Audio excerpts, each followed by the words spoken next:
welcome to another beautiful episode of Spend Every Day with your girl, Bola Tito Fatoki. Yes, it's Friday and I'm so excited to be with you as usual.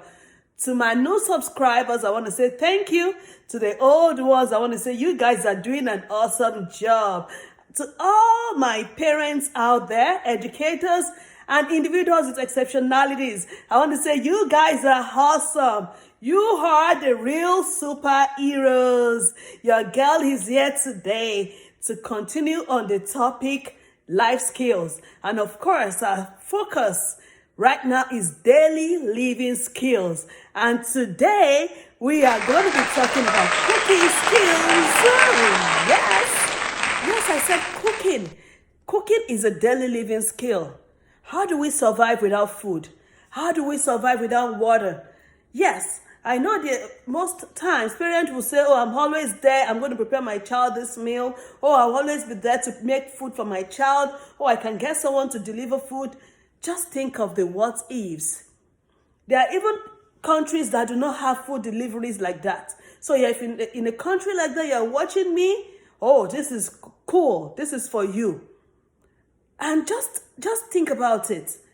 Giving our child that power to be able to make a choice, their own choice of food, to be able to make it at the time they really want to make it.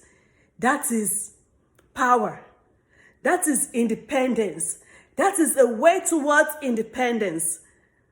And I'm going to be talking about how you can build this skill, how you can support your child with exceptionalities in being able to prepare their own meal, no matter how little it is. Yes, and that is why I've brought you to the kitchen today. I'm going to be telling you about this folder in a little bit.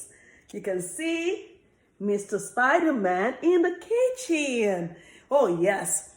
So just think about it. What if you don't know how to make a meal? Oh, God. People are going to be just so taking advantage of you. Now, imagine if you love to eat food or you just have specifics that you want to eat and you can't make it. You're missing out. So let's think about this for a child with exceptionalities. How would we feel if we're not available, like I said earlier? If something happens and we cannot reach them and we cannot get to them right there and there, how would we feel? Do we want our child to starve? So, as a goal to independence, cooking skill is very important. Now, I'm going to tell you different areas or different ways we can use cooking. First of all, I want to think about you using cooking to teach other skills and you using cooking to empower your child. I looked at, making food in the kitchen. I looked at this and I'm like, oh, this has a lot to do with a lot of learning for your child. So when you're teaching this skill, you have to be very, very intentional. Look at cooking, trying to make a meal. Look at it as math. You are teaching math, you are counting, you are measuring, you are weighing, if that also goes with measurements, right? Just imagine science, prediction, pouring and mixing, mix water with flour, mix vegetables with oil. Think about it as science. How about motor skills? Fine motor skills. Think about the coordination. You are using your hand to pour this in that and pour that in this. You are trying to put something on the scale. You are trying to cut precision. That is, so cooking is not just you being in the kitchen. So, like I said earlier, you have to be intentional teaching this skill to your child. How about communication? You are in the kitchen, you are either looking at the recipe or you're discussing this with your child back and forth. Your communication is not just, verbalizing words. It could be visuals. It could be trying to relate a particular word to what you are doing. So your child is trying to see or is able to look at something on paper and also get it done or use that same thing. That's a skill. Because look at our child with exceptionalities. Some of them they can't even process. They are not able or they're not capable of processing that what is written down is something that can be done. They cannot link both together. So you can use cooking as a tool to teach that. It's written here and we can do it. What other skill? Literacy. They're learning new words, new vocabularies. So cooking is not just preparing a meal or empowering your child to be able to make their own meal, but you're also empowering your child in every area that you've been able to set goals for that child, that you have objectives that you want your child to achieve. Imagine you're trying to count the number of cups of water. Apart from measuring it, how many cups? And your child is doing that. You're counting 1, the first cup, 2, the second cup. This is a child you're trying to teach numbers, right? And now you're practicalizing it in the kitchen. So cooking is not just a talent that everybody can acquire or everybody acquires. It's also a deliberate skill to teach.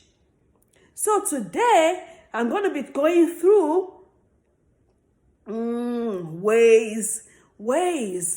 tips that we can use in teaching how to cook, how to make meals that will be effective for your child and will be a lifelong learning experience that even when you are not there, that child can always process it. So first of all, let me folder. You can start with making a folder like this because I told you this year we're all about learning different life skills that would help our children. We're learning daily living skills, personal and social skills, occupational skills. So we're just getting started. We just finished on personal hygiene. Now we're on cooking. So you want to get yourself a folder, to be able to help your child. And why I keep saying folders is because you can use this to set up task analysis. You can use this as a reference. And now, why do I have Spider-Man in my kitchen, right? I just want to assume that I'm talking to a child right now that loves Spider-Man. So when I say teaching a skill, you have to be intentional, meaning you have to be able to use something that will catch the child's attention. So if the child loves Spider-Man, Google pictures like that. Spider-Man doing that skill that you want them to learn. If your child likes Mickey Mouse, or is he a rapper, a preacher? What does your child like? Who is that child's idol? Who is that child's role model? Who does that child like? What that child would see that will get them laughing, that will get them happy all day. Use that to your own advantage to teach that skill. So first of all, you can use a folder. Start with a folder. Now, what you want in your folder is on you. It depends on your child's goal. It depends on the goal that you've set for your child.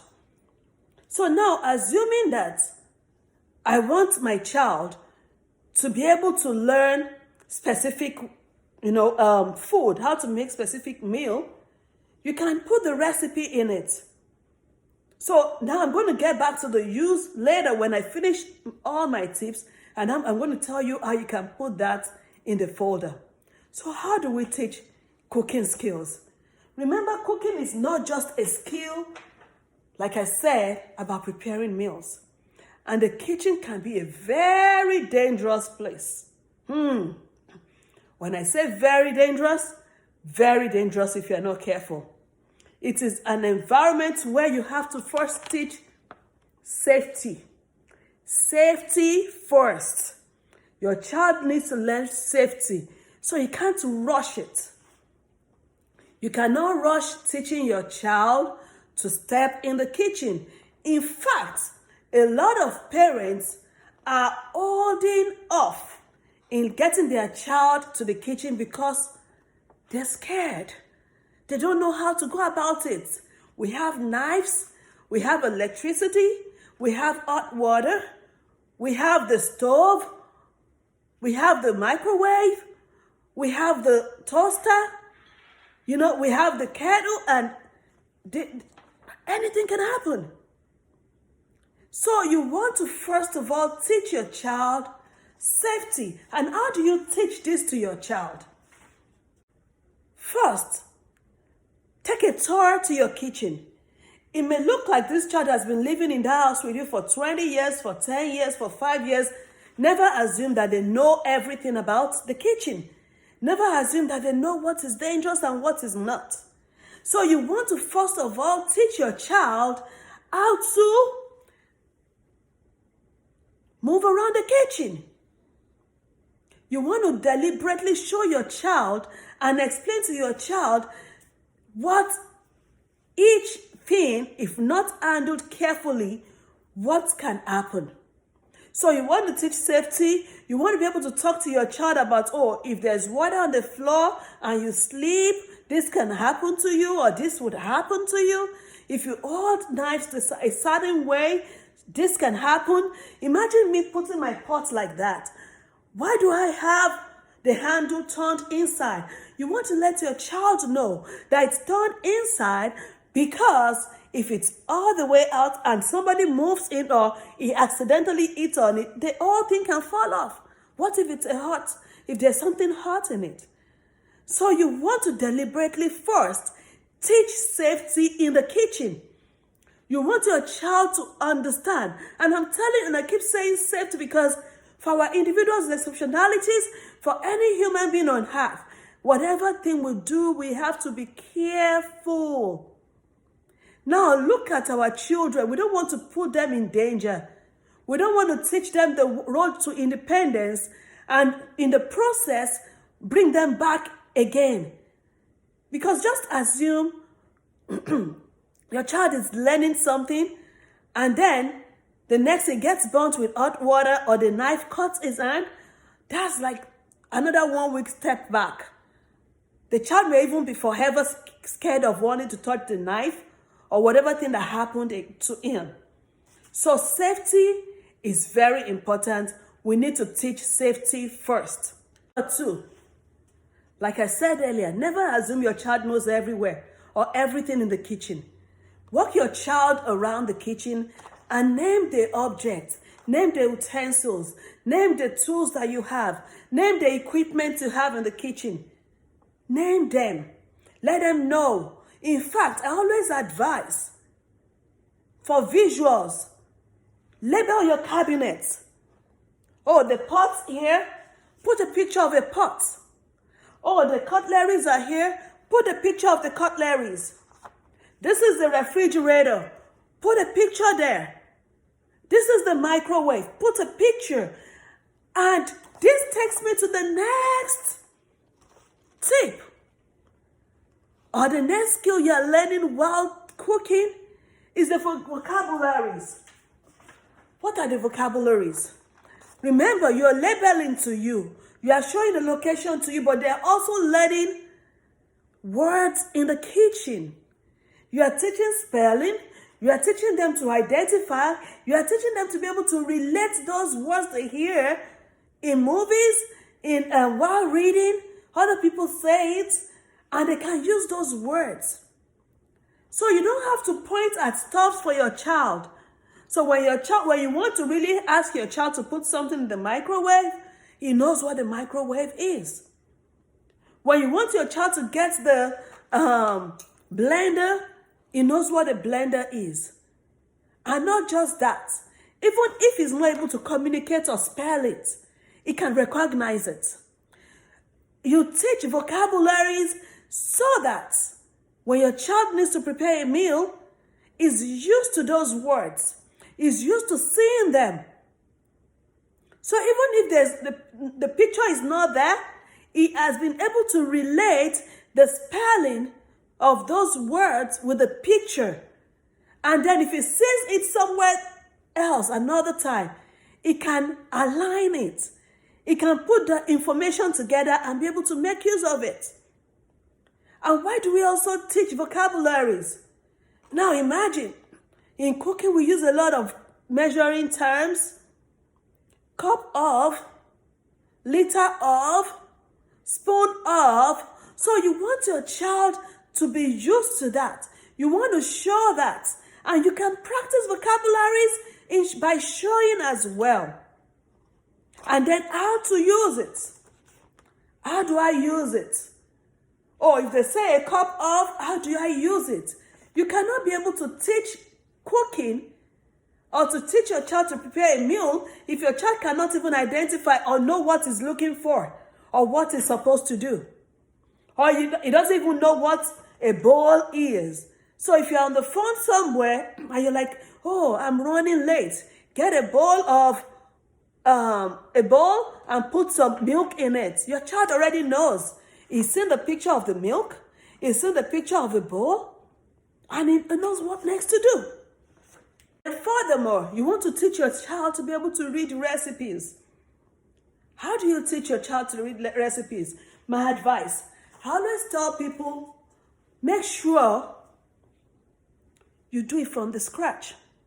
I understand how busy we can be as parents. I understand how busy we can be as educators.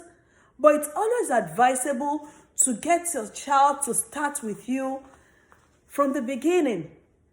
You know, I know we want to get a recipe book, but think about it. What if you make your own recipe book for your child in a language that you both speak at home daily, in a way that you guys understand each other, and you know your child already does understand it, and you don't have to start explaining what an author of a recipe book tried to, put down. So that way, you can start with as simple as making sandwiches. Then you can sit your child down and you can go through it step by step with your child. First, get the bread. And you are writing, your child is there. So your child can process this later when he's trying to use that recipe. Or he's trying to use those analyses that you've created to make that particular meal because it was there. Remember I said, teaching is intentional. Teaching how to cook is intentional. So you have to make sure that it's not just something that you just assume your child knows. It's like you're going to school. It's like you're trying to learn math in school. You're not going to assume. You need to learn the prerequisite before you can even say, where do I start from? And that's what I've just given you. What are the first steps, the things you need to do first with your child? Take a tour to the kitchen with your child. Take the safety. Learn the vocabularies. Show the location. Label the ingredients. Label the tools. Label the equipment. And then let your child know this is the recipe. Then we can go into the real skill of where do we go from here? Number one, start simple. Don't overwhelm your child. Start with those fast meals. Start with those meals that will not even need them to use the hot plate or the stove or even the microwave. As simple as sandwiches. Remember, our focus is that we want our child to be able to survive on a meal in case there's an emergency, in case that child is left alone, in case that child needs immediate food like right now. So why do you want to go through the process of starting to take this child first? Something that will take about 20-30 minutes to get done. Let's think about this when we are helping our children to learn how to cook. First of all, they are new to this. So, and some of them, they even have the short attention span that if you are not there, they'll forget what they're making. Some get easily distracted. If you have ADHD, and then you're trying to, jump from living on making sandwiches, salad, a both fruit salad, cereal, then you just want to jump overnight to making maybe gumbo, jollof rice, you're going to lose that child. So, and when I say simple meal, I'm not just staying stuck on sandwiches. Your child may not even like that. What is that meal that is the easiest to make and your child loves? And that if he's not able to locate or see anyone around him, it would be able to get it done himself. We parents, we need our own rest at times. There are times that you're just tired. You just got back from work, you just want to lay down. Or you just fall sick or ill and you can't just get up. And you can tell your child, go make that. That is why we want to learn this. It's a journey to independence. It's a journey to our own self-care at the end of the day. It's a journey to a stress-free life for us in future. So think about it. Start simple. Then number 2, while starting simple, make sure you are also starting healthy. Once you start on healthy with them, just think about it. What we see and what we eat, we can get stuck on it. And you don't want your child.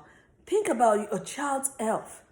Think about when your child will be stuck on a particular food and it won't want to stop again. It will be too late. And then it's going to affect their health. So let's start with healthy choices. Healthy choices. It's better for our children to get stuck on healthy choices of meal than junks. So, and think about it. I have a lot of students that, maybe they have autism or, different disabilities. And some of them, what they just want, they may be specific on particular, maybe fries. Some are specific on maybe a particular kind of milk. And if they have that all day, they are okay. Some is a particular type of bread. Some is just maybe chicken nuggets. Just one meal. But just make sure that when you're teaching them at home to make their home meal, you are focused on the healthy ones. And you can think about the healthy choices through the kind of fruits they like, the kind of vegetables they like, the kind of grains they like, the kind of beans they like, proteins they like. And then you as a parent, and which was why I said at the beginning, create a recipe to that, or with that, or those things that they like. And then they can learn how to prepare from there. Also, number 3, seeing cooking as an experiment. Oh, most of our kids love to experiment. They love to do those science things and feel like the superhero, which they are. Yeah. So even you as a parent, see cooking as science. See cooking as an experiment. So you can teach it like that. This is what we're going to do today. It's going to be an experiment and we're going to test it at the end of the day. So while you're teaching cooking as an experiment, you are also helping them build their senses. Smelling, tasting, feeling, touching, So while it's been an experiment, a science experiment, it's also a sensory building activity. So don't see it as work. Don't just let them see cooking as work. Let them see it as fun. Let them see it as, if I put salt in this, it changes the taste. Give them the opportunity to taste it if they want to. But one thing for sure is that when your child says, I don't want to taste, don't force them. You don't want that child to push back. You don't want that child to feel like, I have to do this, or I really have to taste this, I don't want to do it today. So you want to be deliberate, intentional when you're teaching cooking. Then you can also make your timetable. Teach them with schedules. Teach them with timetable. When I say schedules, ask your child, okay, what kind of food do you want us to learn? What kind of meal do you want to learn how to prepare? Let them give you those choices. Write it down together. Let them be part of the process. Let them be part of them learning that skill, so that you can write it down together and then pick it one after the other, which is why I brought out my folder the other time. So that in that folder, your child already knows this is my kitchen folder. And they can use that folder to go step by step. Then, in making meals like that, to make it consistent for them, you can then make a final timetable of, oh, Monday, what do you want to eat? Tuesday, what do you want to eat? Or you can even start with, oh, you're going to make the meal for us on the weekends. So that they feel part of the schedule. They feel part of the preparation. They feel as they are part of it, and it's not something you are forcing on them. One other important thing or skill you're going to be teaching while your child is in the kitchen is cleaning up. Remember, you don't want your child to eat in a dirty environment. You also don't want your child to feel overwhelmed, or you don't want to get into your kitchen after your child has finished cooking and the whole place is messy. So remember that as you're teaching this skill, you are also teaching them to clean up after them. You are also teaching other skills as how they're going to clean the microwave when they're done, how they can clean the knives when they are done, how they can clean the cabinets, how they can wash the dishes. So cooking is a big skill to learn, which is why next week I'm going to be focusing on cleaning, household cleaning, and we're going to start from the kitchen area, because you don't want to eat germs. You don't want to feed on germs, and that's the food. That's what goes into their mouth. And then while I was talking, I was also, I've been saying cooking. We also have to be able to differentiate in our vocabulary the differences: boiling, cooking, baking, frying, steaming, broiling. We want to let them understand all that as well, all those concepts. So today, as you're listening to me, I want you to see the big picture of cooking. I want you to see it as a way to freedom, not just for yourself, but for your child. I want you to see it as an important skill, a life skill that your child has to know. I want you to see it as a skill that will teach your child many, many more things. Is your child on a wheelchair? Is your child not able to use some body parts? What in the kitchen can your child learn? Is it just picking up their own slice of bread? Or is it just for them to be able to, look at it and communicate? How does a child communicate?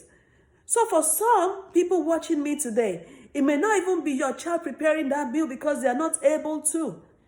But it may be them being able to process and look at it when somebody is there for the person to know what they want to eat. So we have children that, they use signaling, maybe eye contact, maybe gestures. You know your child's communication language. You know how your child communicates. So you can use that to teach your child. So that when your child needs that they want to eat, they're able to make their own choice. Do you want to make a communication book just for the kitchen and for meals that your child eats that they can point at? So it's not even all about being in the kitchen making this meal. What is your child's goal? What is that? What do you want your child to learn? What can your child learn? How can we get this child to their highest potential? Oh, right now, is it you having to just pick anything? So why don't you teach that child? Giving choices. Hold the bottle of milk on the left. Hold the bottle of water on the right. So your child can be able to make a choice. I'm telling you, that's a whole big deal for a child trying to learn that skill. So think about cooking as a whole. as your child being able to make their own choice of food.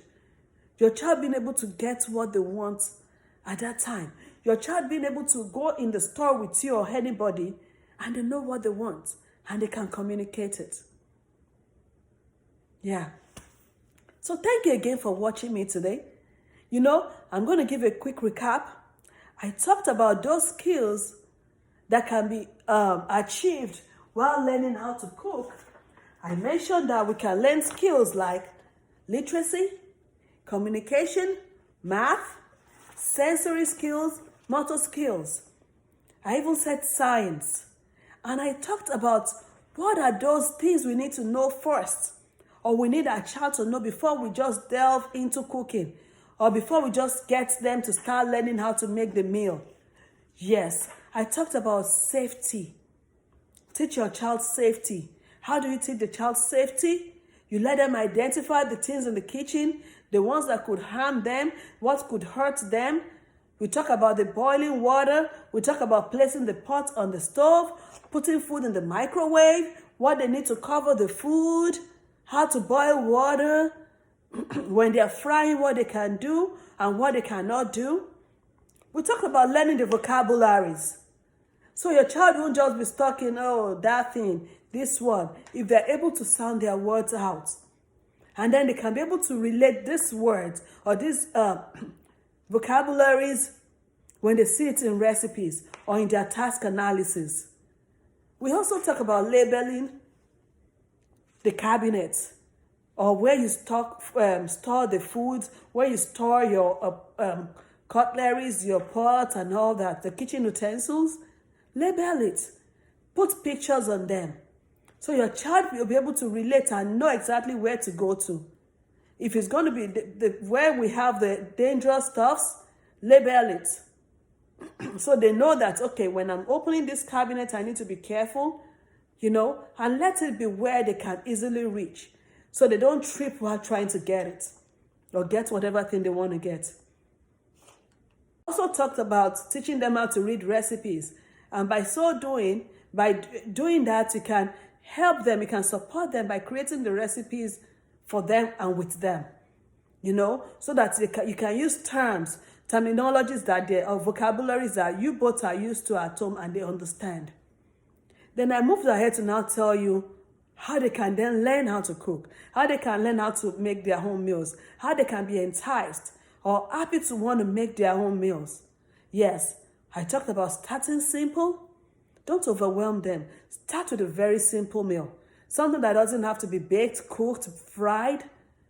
As simple as sandwiches if they love that. As simple as making a bowl of fruit salad. I also said that cooking, you know, is connected to other skills. So you want them to learn other skills as well. Taking care of the kitchen environment, learning measurements, learning math, learning their numbers, learning how to sound words out, how to identify words, how to measure. And you also want them to know that they can only eat in a clean environment if they want to remain healthy. And most importantly, when you're trying to teach your child how to make meals, please, let's teach them healthy meals. Let's not get them stuck on healthy meals. What a child does consistently and is able to eat consistently gets used to it. Let's start simple. Let's start without forcing them.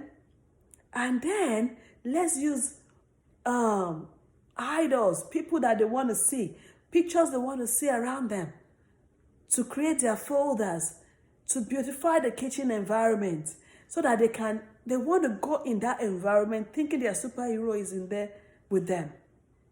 Again, I want to say thank you so much for watching me. If you've just watched for the first time today, please make sure you get back into the YouTube channel and look at the past videos. Watch them. And don't just watch them alone. Guys, you need to share these videos. There are a lot of people out there needing this information. So don't be selfish. Make sure you pass along. Make sure you share this video. And if you're watching again for the first time, don't forget to subscribe to this YouTube channel. Bola Tito Fatoki is always there with you as paired every day, every Friday. I'll see you next week, guys. Good to be there. Good to be here and good to be with you guys today. Catch y'all next week, Friday at Sped Every Day. I love you. Bye.